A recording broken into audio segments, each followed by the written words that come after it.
Good morning, everybody. I hope you're doing well in this cold winter morning, right? I hope you were able to get outside and get some vitamin D from the sun yesterday, and we got some again. Because I tell you, this winter weather in Knoxville, when it's gray and cold, it can be rough. So take advantage of the sun while we can. I know it certainly puts me in a better mood. So in church world, this is the last Sunday in the season of Epiphany, okay? What that means is Ash Wednesday is this week. Lent is coming, and we only have a few more days of Mardi Gras, so I hope you enjoy. And you know I mean that. Have fun. That's what we're supposed to do on Fat Tuesday. That's our tradition. So enjoy. You're welcome. And so on this last Sunday in Epiphany, though, we always have the story of the Transfiguration, right? You know the story. Jesus and his 3 disciples go up on this high mountain where he has Elijah and Moses, and they're having this conversation. And then all of a sudden, the voice of God saying, "This is my beloved Son, listen to him," which of course scares the disciples to death, which Jesus, being Jesus, comforts them and tells them not to say anything until after the resurrection. So do you see all that in your mind's eye? You got that image going in your imagination? This whole amazing experience that these disciples had. A real mountaintop experience. I mean, that's the term we have coined, right? From these powerful experiences in the Bible, mountaintop experiences. Because we have a history of these kind of experiences. Whether it be Mount Horeb in the burning bush, or Mount Sinai with the giving of the law, or earlier in Matthew's Gospel with the Sermon on the Mount. Mountaintop experiences do change us. And just as Jesus was transfigured up on that mountain so long ago, we all have these mountaintop experiences. These powerful experiences of being connected to God and feeling God at work in us and all around us. We just don't talk about them very much, do we? But why not? Why can it be so difficult to share these profound experiences? Why is that? I know Jesus told his disciples not to talk about them until after his resurrection, but the resurrection has happened, y'all. Maybe it's time to share these stories. You see, these mountaintop experiences happen all the time. Sometimes they are literally mountaintop experiences. I think of Al Benninger, and thank you, Al, for letting me share this. I don't know if y'all know, Al, in the winter, he goes up to Mount LeConte, and he takes care of the lodge while the caretaker takes some time off. So he was sharing with me about the last times he went up there, and it snowed, and it snowed. And he said it was just so beautiful. He was up there by himself, how peaceful, how quiet the snow made everything. He was describing this beautiful moment of peace and connectedness. And while he talks about that, there's a bit of a shine to his face. And by talking to him, I could tell these moments, they're not just fleeting bits of happiness, they're profound moments of joy, moments that sustain us through the valley times.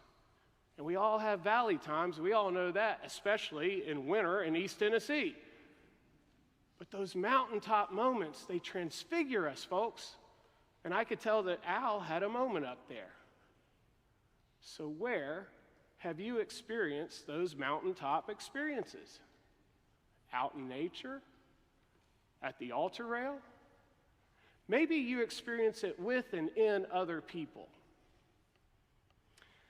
So for my son's Christmas present, he wanted to go to an NBA game. All right? So last month, we went up to Indianapolis for a Pacers game. It was me, my son, and his best friend. Now, my son's best friend is really into getting autographs. Like, that's a thing. So they got up there real early. We all got up there real early so they could stand outside the hotel of the other team so they could get all their signatures, their autographs, right? And I didn't know this was really a thing, but there were like 20 or so people all gathered together. They were roped off. We couldn't get to them. And my son's friend, he comes prepared. He has photographs of all the players. He's got his Sharpies. I mean, he is ready to go. And all these guys, they all have their photographs. Some people have basketball sneakers they're going to get signed. Well, my son's not really into all those autographs, but he did have the opposing team's jersey on, right?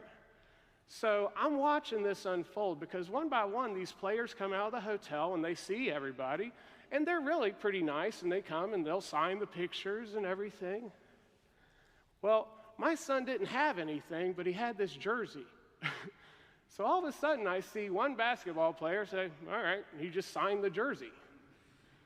And then he handed it to another player, and he signed the jersey.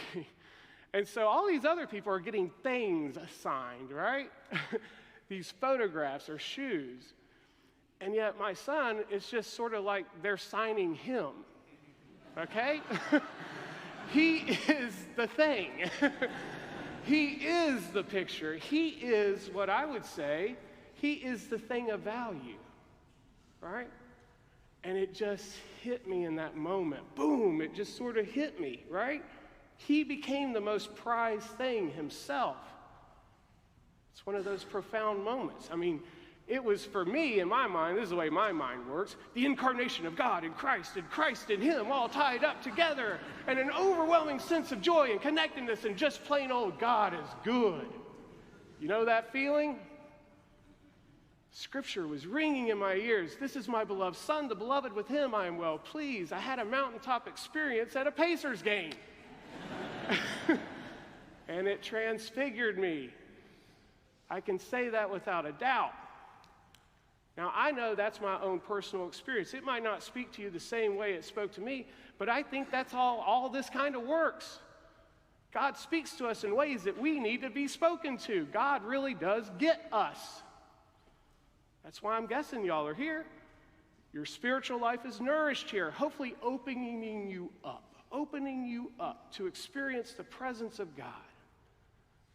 But don't forget, our spiritual life doesn't begin at 10:30 on Sunday and end at the cookie hour. The gospel is constantly transforming us. Jesus Christ is constantly transforming us every single day, and it's these mountaintop experiences that remind us that. We are spiritual people, folks. I think we forget that. We are spiritual people. Which leads us to where is beautiful baby Mary? Beautiful baby Mary and her baptism. You see, this baptism is one of those moments. It's one of those moments. She is going to cry. I've already been told. She's going to cry. But we believe that her baptism will stain her throughout her entire life and beyond. And we give thanks to God for her, knowing that God will always love her and will always be with her. Thanks be to God. So as we baptize this beautiful child of God, be open. Be open to God's love. Because the mountaintop experiences, they are all around us. Amen.